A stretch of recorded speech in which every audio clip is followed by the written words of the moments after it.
Hey there, today I'm going to be summarizing chapters 1 through 3 in Learning by Doing, which is a handbook for professional learning communities at work.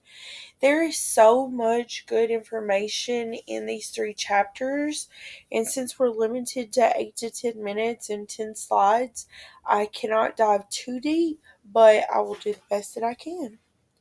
So, chapter one is called A Guide to Action for Professional Learning Communities at Work. So, what are professional learning communities? Well, it's PLC or professional learning communities should not be a commonplace term, but a lot of people use it as a commonplace term, and if they are doing that, then they are incorrect. A PLC is actually an ongoing, continuous, never ending process of conducting schooling that impacts the culture and structure of the school.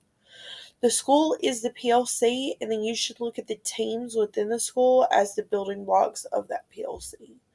PLCs operate under the assumption that the key to improved learning for students is continuous job embedded learning for educators.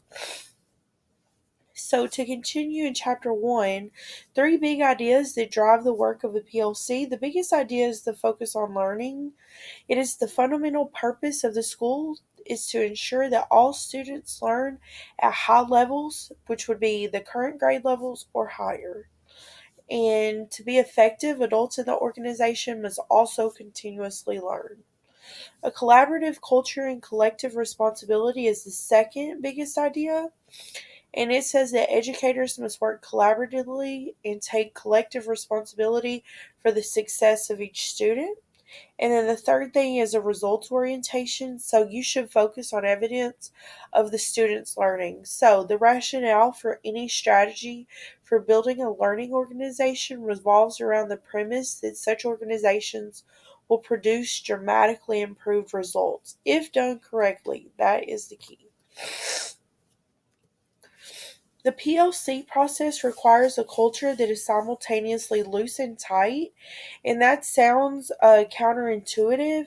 But for instance, teachers have to make important decisions such as what to teach, the sequence and pace of what they're teaching, the assessments that they're going to use to assess the students, and then the norms and goals for their classrooms. So, in a way, that is where teachers have like control, that's where it's loose, but educators must adhere to the same curriculum.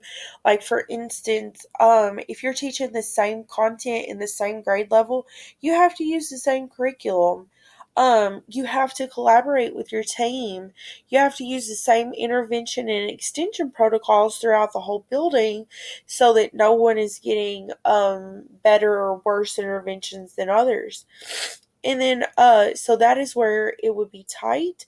And then there is a doing and learning gap, and that is where you know what to do, you've seen the research, you know what you're supposed to do, but for some reason you're just not doing it. And hopefully this book says that it has places in the book in the future that will help us try to shrink in that gap. Chapter 2 is defining a clear and compelling purpose. So it starts off with a case study, and it's talking about Principal Dion. She proposed a mission statement, and then some of the teachers and the counselors opposed. And then after they thought about it, they offered a compromise to her. So the principal let the whole faculty vote, and she went with the majority because the majority voted for the compromise, even though she didn't agree with it. And what she noticed is that she did not see any change. The mission statement did not help her change the culture of the school. So at the end of that section, it asked us to give advice to Principal Dion. So my advice would have been that on the first day, instead of giving them a pre-prepared mission statement, you should have told the staff that you wanted to create a statement together, and then ask what they think is important, and then add what you think that you think it should convey that the school wants to do their part to make sure every student learns, and then ask the staff collectively to create a mission statement that would include what you think is important and what they think is important. So as I continued reading chapter 2, It told me that Dion should have used co-creation like I suggested, but then she also should have presented to the leadership team first, which could be just I know in our building it's one teacher from each grade level, and then she should have given shared knowledge prior to creating the mission statement. If you give the faculty like evidence based knowledge, they're more likely to come to the same conclusion after reading it. And then they should have lived the mission rather than writing it. In the scenario, they just wrote the mission and then they were done. They didn't actually live it out. So, chapter 2 also talked about consensus, and that's when everyone can embrace, endorse, live with, and agree to not sabotage the proposal. And then you would also have at least 51% of the group in support of the proposal, and you could use the fist to five strategy to go to see. And one quote that I liked out of chapter 2 was, waiting for everyone to agree intellectually on a decision is a good recipe for mediocrity, delay, and frustration, and insistence on unanimity conflicts with the action orientation of a PLC. So, continuing with chapter 2, you should remember that a PLC rests on the mission, the vision, the values, and the goals of an organization. In part 4, it told us we should assess our place on the PLC journey, and we should build shared knowledge of current status and establish a strong foundation. What I noticed in part 4 of chapter 2 and 3 was it was giving us resources that we could use to do this, and I think that that will be very beneficial when we all become administrators. So, part 5 would be tips for moving forward. There are several of them, and they're located on pages 46 through 52. And they are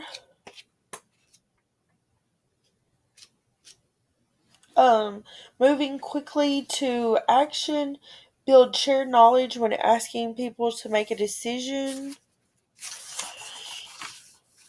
use the foundation to assist in day to day decisions. Use the foundation to identify existing practices that should be eliminated. Translate the vision of your school into a teachable point of view. Write value statements as a behavior rather than a belief. Focus on yourself rather than others. Recognize that the process is non-linear. Remember, it is what you do that matters, not what you call it. So, those are very important. And then part 6 gives us 14 questions to guide the work of our professional learning community. Like, for instance, how have we created a guiding coalition to help implement and sustain our PLC? Have we established and understood and accepted working definition of when we have reached consensus? So those are just some questions to guide you, and those are located on page 53 through 54. And then part 7 is called Dangerous Detours and Seductive Shortcuts, which I find the title of very um, eye catching. And what I liked from that section was it said educators must do more than give students the chance to learn, they must align their practices to promote learning. So then moving into chapter 3, it also started with a case study, and it was where Principal McDonald created a time for collaboration in the schedule. After 3 years, he saw no increase in student achievement. So he started observing the PLCs, and he noticed that the teachers were talking about student behaviors, or how they would accept late work. So when he asked the teachers to shift their focus to curriculum, assessments, and instruction, he was told that it was impossible with the current teams that he had created. So it asked us to give a reflection at the end of that. So mine was, I think his efforts went awry because he did not he did not form the teams in a way that everyone could collaborate on curriculum assessments and instruction. For instance, he had all of the block teachers lumped together, and there's no way that the PE teacher can talk about his curriculum with the music teacher and them all know what's going on. And then he did not actively observe for those 3 years to see what their focuses were. I feel like if he wouldn't have waited 3 years to observe them, he would have known more, and he could have done something earlier. So, part two, there are 4 questions. It told us that there are 4 questions to a successful PLC, and they are, give me 1 second. They are, what is it we want our students to know and be able to do? How will we know if each student has learned it? How will we respond when some students do not learn it? And how will we extend the learning for students who have demonstrated proficiency? So, part three is a here's why. The teachers need to work together to reach the goal instead of working in isolation. And that is the main goal, that is the main reason for a PLC. So, part four is assessing your place on the PL journey as last time. And it gave us more resources for that. And then part five is on page 83. I'm sorry. And those are, it told us our tips were: create meaningful teams, make time for collaboration, develop widespread leadership, make decisions on the basis of evidence, build the capacity of teams to succeed in the PLC process by providing them with essential tools, continually assess the progress of teams, lead by example, provide for cross-team collaboration, expand the knowledge base available to teams, and celebrate the teams. Um, and so I think that those are really good tips. And then for part six, we have 12 questions this time. These questions are like, have we organized our staff into collaborative teams? Have we provided time for teachers to meet in their collaborative teams on a regular basis? And those are located on page 84 and 85. And then part 7 is also called Dangerous Detours and Seductive Shortcuts. And I like that it said, unless educators are working interdependently to achieve a common goal for which members are mutually accountable, they are not a team. And here are my references. So after reading chapters 1 through 3, I have realized what my school district is doing right in PLCs and what we are doing wrong in PLCs, and I know now how we can start to fix those, at my grade level. Okay, thank you guys.